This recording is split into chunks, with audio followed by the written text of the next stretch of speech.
GWCD 2600 wire mesh welding line. It is a kind of fully automatic welding production line which can weld coil material into wire mesh after automatic processing.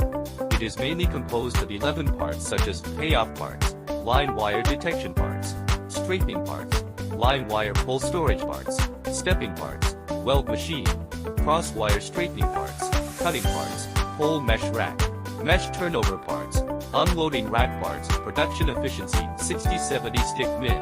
The unit is designed as a separable structure. Convenient specification adjustment and maintenance can be based on user capacity. Adopt single or fractional welding. Very flexible. The mesh can be stacked front and back. Save space for stacking, reduce transportation costs. It can weld 3.4 mm 8 mm diameter wire.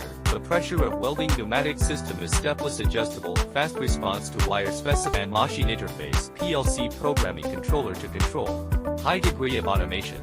Weld pressure even. Make sure all weld spots quality.